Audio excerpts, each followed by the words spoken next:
This morning, we're carrying on our series looking at the mission of Jesus and looking at some of the key moments in the launch of Jesus' mission and ministry. And today's actually the last one in that series because we've just looked at, the intention just looked at 3 chapters of Luke 3 to 6.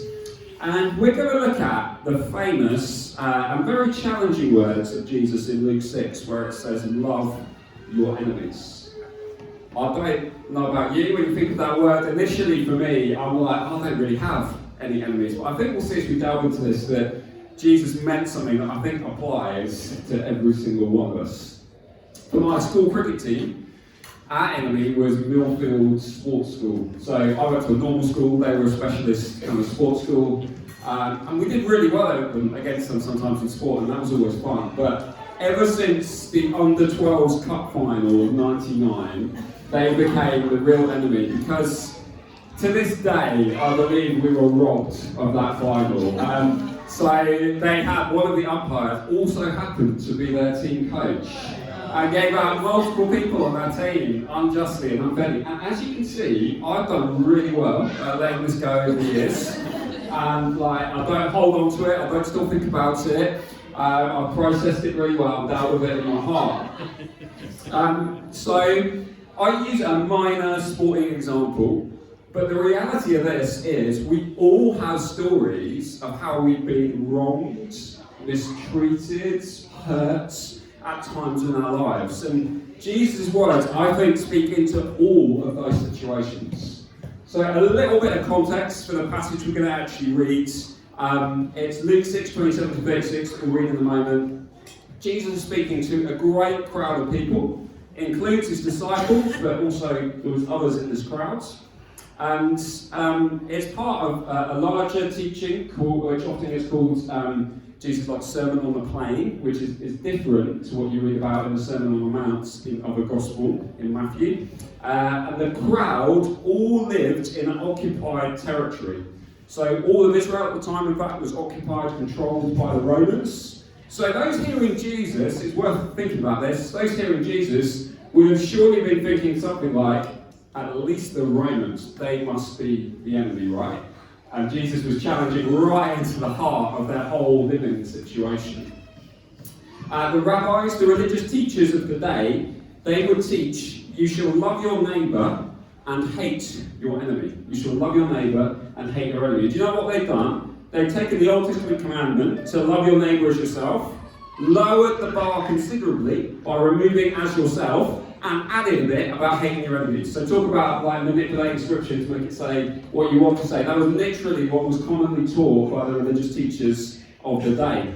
Jesus' words bring an uncompromising challenge to that teaching, and for that matter, I think a challenge for every generation and every society throughout all of history. So Luke 6:27-36. But to those who are listening, I say, love your enemies. Do good to those who hate you. Bless those who curse you. Pray for those who mistreat you. If someone slaps you on one cheek, turn the other cheek also. If someone takes your coat, do not withhold your shirt from them. Give to everyone who asks you, and if anyone takes what belongs to you, do not demand it back. Do to others as you'd have them do to you. If you love those who love you, what credit is that to you? Even sinners love those who love them. And if you do good to those who do good to you, what credit is that to you? Even sinners do that. And if you lend to those from whom you expect repayment, what credit is that to you? Even sinners lend to sinners expecting repayment in full. But love your enemies, be good to them, and lend to them without expecting to get anything back. Then your reward will be great, and you will be children of the Most High, because he is kind to the ungrateful and wicked. Be merciful, just as your Father is merciful. So full of challenge. Some people are in the habit of making enemies, aren't they? Can anyone remember a guy called Ronnie Pickering? He went viral on YouTube about 7 years ago. Here it is. I'm not going to show the video, so I don't think it's all entirely appropriate. But the story is that this video went absolutely huge on YouTube, so much so it got millions of views. It was reshown on the national news, became a really big deal at the time. So much so that if you go looking for kind of road rage clips now, often they'll be referred to as Ronnie Pickering number 2 or something like that. And Ronnie Pickering, he's driving home from Asda, gets annoyed with a motorcyclist for taking too long to turn at a junction, chases after him, catches up with this motorcyclist, and then the motorcyclist captures this whole conversation on camera that they have. And basically at one point, Ronnie Pickering's going, "Do you know who I am?" Like getting all aggressive, "Do you know who I am?" And the motorcyclist's like, "Do I care? Come on then, who are you?" And he keeps screaming at the motorcyclist, "Ronnie Pickering, I'm Ronnie Pickering." And the motorcyclist keeps pretending he can't hear him. "Who? What's your name?" And he just keeps, and it just goes on and on and on, and it just escalates. And the irony of it all, of course, is nobody had heard of him before, but after this, he became really famous. And so he did become someone who people knew who he was, but all because of this moment. And while Ronnie Pickering was clearly going around looking to make enemies, he was looking to fall out with people quite proactively in his life that could see him, the underlying assumption, I think, of Jesus' words is that we aren't going around looking to hate and deliberately fall out with people. The underlying assumption is that this is where other people have turned on us, mistreated us, hurt us, not because we're going around to look at being the people who are looking for people to hurt and deliberately wrong and mistreat ourselves. Living in Sheffield as well, we don't live in an occupied territory. So we're not in the same situation that the crowd Jesus was speaking to were in. And while we might not have like that obvious enemy like the Romans, I think as we look at what Jesus meant by enemies, because he helpfully defines it, there's great relevance to all of us. So question 1, who are my enemies? What did Jesus really have in mind with that category? It says, "But to you who are listening, I say, love your enemies, do good to those who hate you, bless those who curse you, and pray for those who mistreat you." So a helpful breaking down there in those 3 things: hate you, so those who dislike us, for whatever reason. Those who curse you, those who speak badly about you, using offensive language actually to us or behind our backs. Mistreat you, some translations use the slightly stronger, abuse you. So those who treat us badly with the intent to cause harm, be that physical or mental harm. To some level or another, all of us will experience these things over time in our lives. Which I think it's just helpful to just break it down like this and not just leave it out there as enemies, because I think it's easy to go, "Oh, this doesn't really apply to me, I don't really have enemies." But actually all of us have these things here, which is how Jesus is defining it and what he's driving at here. So we'll all have experienced these things. I think it's important to note at this point as well that I don't want to belittle anything that any of you have been through. I don't know all the experiences that you've had in your life. I don't know the situations you faced these kind of things, how bad or extreme that might have been. However, I think however bad or extreme it might have been, there is wonderful life and truth to be discovered here at Jesus if we're willing to take his teaching seriously. Jesus takes ideas about how we should love and takes them far further than anyone else would dare to go. So how can we love our enemies? Verse 31 was, "Do to others as you'd have them do to you." Sometimes called the golden rule.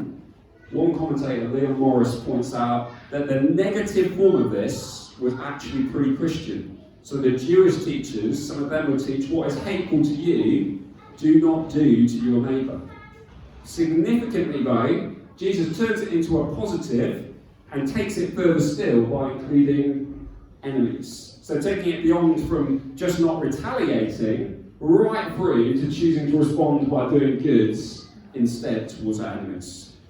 And while of course, I don't think that only Christians can show love for their enemies, to those who hate, to those who mistreat us, to those who abuse us in some way, I do think that to be able to show love to our enemies in the way that Jesus is talking about here, you do need to first experience Jesus' love for you. So Jesus chooses to love us even when we were his enemies. So Romans 5, 8 to 10. God demonstrates his own love for us in this: while we were still sinners, Christ died for us. Since we've now been justified by his blood, how much more shall we be saved from God's wrath through him? For if while we were God's enemies, we were reconciled to him through the death of his Son, how much more, having been reconciled, shall we be saved by his life?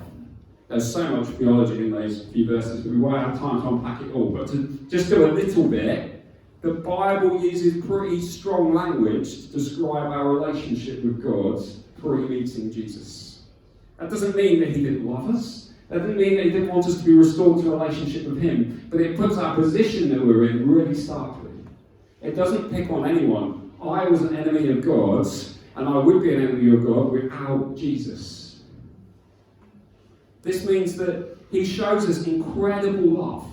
Even when we're distant from him, even when we weren't looking for him, he was prepared to send his Son Jesus to die for us on our behalf, to reach out to us.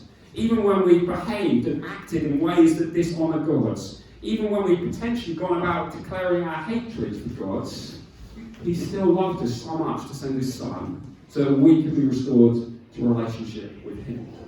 So Father God shows us this great love in Jesus, a love that we weren't even looking for.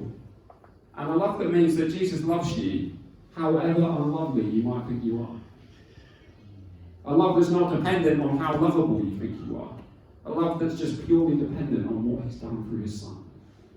A love that doesn't depend on your performance. A love that totally depends on the performance of Jesus, his Son, who performed perfectly, did it absolutely brilliantly. So Jesus shows us the love we don't deserve, we haven't earned in any way. So God's great love for us, this love that can be experienced, is for absolutely anyone who comes and chooses to follow after Jesus. That's the incredible promise of the gospel. Simply by saying, Jesus, I trust you, I want to follow you, I want to give my life to you, we get made brand new, we get restored, we get to experience this great love from God who was our enemy. Jesus loves you, whether you think they're very lovable or not. So how can we love our enemies? We're able to love our enemies in the way Jesus imagines when we experience his love and mercy for us. And I think very practically speaking, if you've already known God for a long time, the more and more we grasp of God's never stopping, never giving up, his always, his forever love, the more we grasp of that, the more we'll be able to love those who hate us, who abuse us, who mistreat us. So choosing to love our enemies. You know what? Love's defined in many ways in our culture, often very poorly. Love is often made much more about a feeling, but choosing to love our enemies, I don't think has that much to do with feeling. It's primarily a choice. It's primarily a decision that you can make. Choosing to love our enemies isn't at all based on how worthy they are of our love. Just like, fortunately for us, God choosing to love us and send his Son for us wasn't based on how worthy we are of that. Jesus Christ shows love and mercy to anyone who comes to him, even though nobody ever deserves his love. And when we experience that kind of love, we can in turn show that same kind of love and forgiveness to others. You know, I don't think that Jesus' expectation here is that when we're facing people who really hurt us, really mistreated us, that we'll necessarily end up in a position where we have really deep affection for that person, where we become holiday buddies. Like, apart from anything else, that would depend on the other person reciprocating it back as well, wouldn't it? And most of the time that doesn't happen. The deal is that most of the time, when you're talking about these kind of situations, you love even though it never changes the other side of it at all. Even though the abuse, the cursing, and whatever it might be carries on. Looking at this from another angle just for a moment, to really bring the challenge down. If you're not making the willful choice to love, you will most likely be making willful choices to hate. It's really hard to just not hate and not love. You're probably doing one or the other. Willful choices to hate could look quite subtle. Could look like saying nasty things behind someone's back. Perhaps even in the guise of a prayer request or some kind of clever mechanism to cover up what you're really doing, but you might be covering up as much from yourself as anyone else. Deliberately ignoring someone. I think that's quite a common example of how people display hate to other people and respond with hate to hate. Subtly seeking to get even in some way. Just to be clear, just add a little caveat here. When we are abused or mistreated in some way, it is important that we report that to appropriate people, and it's important that we seek help from appropriate people. That's very different from going around gossiping and spreading false rumours about someone else to get even or get back at someone, but different scenario. If you don't choose to love, we often, even if it's subconsciously, will be making decisions to hate. We'll be acting out hateful actions if we're not choosing to make loving ones. We have a choice to make. It's not easy, not for a moment pretending this is easy, but there is a choice that you can make to love. And Jesus, again, he quite helpfully spells out what this might look like. So, verse 27, do good to those who hate you, so you can do it in actions. It's one thing to refrain from retaliating or hating back those who hate you. It's another to deliberately respond with positive actions in return. Jesus used the example of turning the other cheek, or if they ask for your coat, giving your shirt as well, or whatever that was. And these illustrations, they're not intended to be like literal commandments to be followed. It's meant to show the heart attitude. It shows the kind of attitude that Jesus has in mind. We have the opportunity to show love in our actions, even to those who treat us badly, even to those who spread false rumours about us behind our backs. Words, bless those who curse you, again in verse 27. I wonder if that's one of the greatest challenges of all.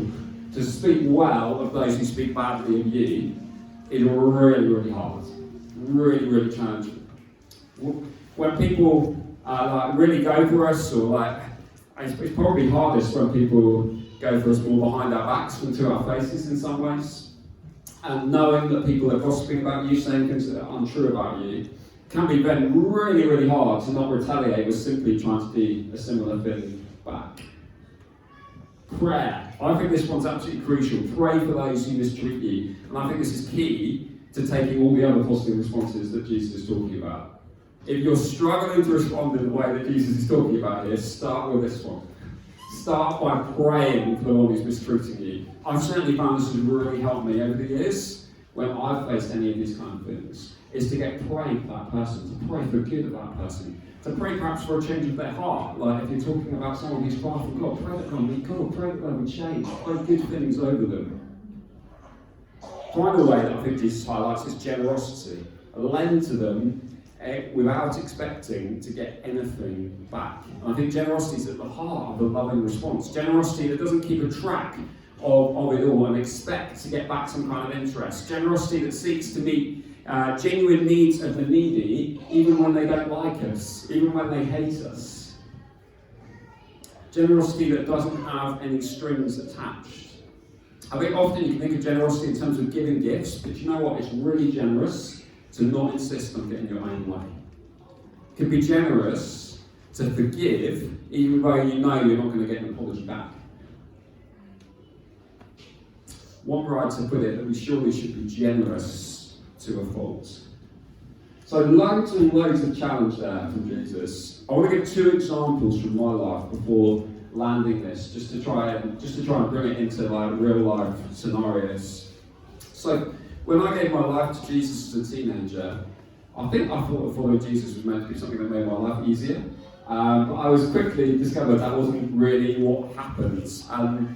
A couple of months after I'd become a Christian, there was a group of boys a couple of years ahead of me at school who really had it in for me.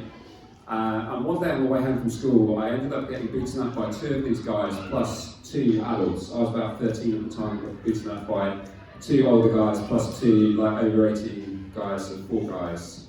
I was fortunately fine, but I was really badly beaten up. I'd had pictures taken of my injuries by the police, had to go to court as a witness of my own assaults. And this whole thing dragged on for a really long time. And I was genuinely fearful. I lived in a small town. I saw these people again at times, fortunately only from a distance, but I had a genuine fear of what happens if I encounter them again, which was not an irrational fear living in the small town I lived in. And it dragged on, but behind the scenes, in my heart, initially, my heart filled with hatred for these guys. And at the age I was, I spent a lot of time in my mind, to be honest, thinking about moments where I'd get my revenge. I'd kind of dream about moments when I'd beat them up instead, basically. Which was very unrealistic for a start. But that was what was going on in my head, just hatred, wanting revenge, wanting to get my own back.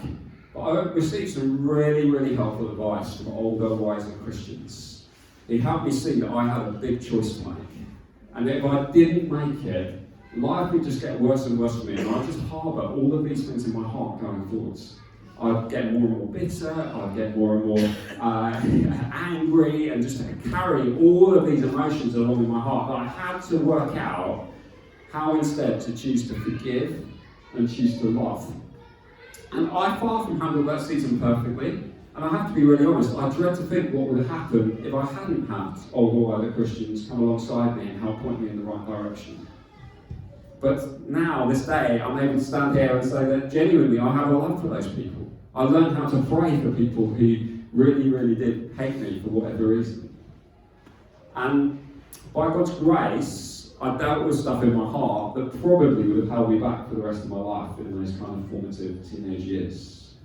More recently, I don't want to pretend that I suddenly learned all the lessons at that point and they're done. I've had to learn these lessons again and again and again. More recently, I had to learn lessons about loving those who mistreat you when our builders walked out of the project that we were doing just before Christmas over a year ago, leaving us financially out of pocket, but also just the frustration that they'd literally left some of the work not finished, and we had to figure out how to get it sorted, some of it was unsafe. And just, again, all these feelings of like, what was I going to say to the builder if I managed to get hold of him, which was part of the problem, we couldn't get hold of him. And just all of that kind of rose up, like, how could I get even? And then the kind of realisation, again, actually, through the help of helpful friends, I had a really helpful conversation with a guy many of you'll know, Paul Hatton, and he just helped me through chatting it free for a similar situation he'd faced that he shared about. Realised that there was very little I could do other than deal with this in my heart, forgive and choose to love, choose to make the choice to speak well of the builder as best as I could, particularly to the other tradesmen. Felt like part of the choice that I needed to make. I didn't find it easy at all, and to be honest with that one, there's still moments even now where I catch myself thinking I need to deal with that thought. That's not helpful, it's not going to help me. So loving our enemies is a choice we can make with Jesus' help. Loving our enemies is one of those things that sounds like a great idea until you have to do it. And then it's really, really difficult. Probably the hardest thing you'll have to do. Definitely one of them. Loving and forgiving. So we haven't really talked so much about forgiving today. I kind of nearly did when I was preparing this preach, and I was like, it's just a whole other huge topic. So I realised I'm kind of just putting that word out there as well without really delving into it. We can't control how others will respond to us, but we do have a choice of what we will do in these kind of situations. We can make the choice to love. And there are great, great rewards to be found here, as hard as it is, because there are breakthroughs that you make in your heart around this stuff. I think shape you hugely as a person and can lead to incredible growth in your relationship with God. And ultimately, it does far, far more damage to us if we choose to take routes of willfully hating or willfully trying to get revenge in some way, rather than choosing to love, rather than choosing to forgive. So Romans 12, 17 to 21, repay no one evil for evil, but give thought to do what is honourable in the sight of all. If possible, so far as it depends on you, live peaceably with all. Do not overcome by evil, but overcome evil with good. There's so much wisdom in that verse because so far as it depends on you, it's really helpful. You're not going to be able to make it so that everyone's your friend, so everyone likes you. It's not possible. But what we can do is, as far as it depends on us, we live as honourably as we can with everyone around us. As far as it depends on us, we seek to overcome evil with good, not evil with evil. So overcoming evil good, one of the greatest challenges that the follower of Jesus takes on. Not overcoming our enemies with force or even clever arguments, showing forgiveness and overcoming our enemies with love is the Jesus way. And do you know what? This is one of the things that we're meant to stand out on as the church. It's one of the things that we're meant to be out there for. We don't want to be the kind of church that's known for all the things that we're against, all the things we don't like. We want to be the kind of church that's really hard to offend. When it comes to small things, we want to be really hard to offend. And when it comes to big things, we want to be really good at getting on our knees and dealing with it, actually forgiving, actually choosing to love. With Jesus' help, we can show love and mercy, even to those who intensely hate us, even to those who want nothing more than for us to not exist at all. Through actions, words, prayer, and generosity, particularly perhaps highlighting prayer as a useful starting point if you don't know where to get going. Get to Jesus with it. So as we land then, two simple questions. Just to explain what's going to happen now. I've got two questions for you, and then we're going to sing a final song, and then there's going to be opportunity to respond to this morning and receive more prayer. Because ultimately, I imagine there's plenty of us here this morning who've got at least one person in our life, or one group of people that we're struggling to love in the way that I think Jesus intends to do this morning. So, two questions. Actually, Stephen and the guys want to come back up if they can. Are you going to play with that? I'll just sing.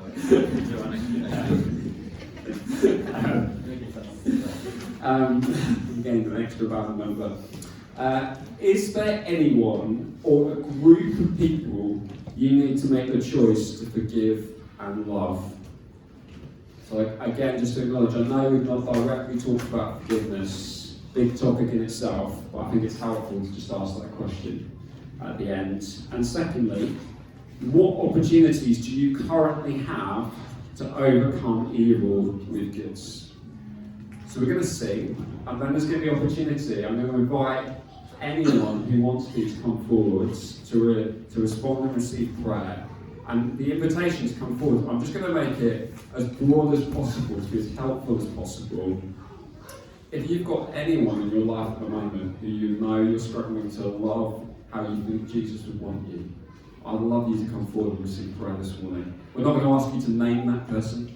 We're not going to create anything like that. We'd just love to pray with you to help you to love well. This is right at the crux of living well for Jesus. So I really encourage you, if that's you, if you've got there's someone in your life, I'm struggling to love them the way I should, then do come forward after we sing this song. We'd love to pray for you. So let's sing together.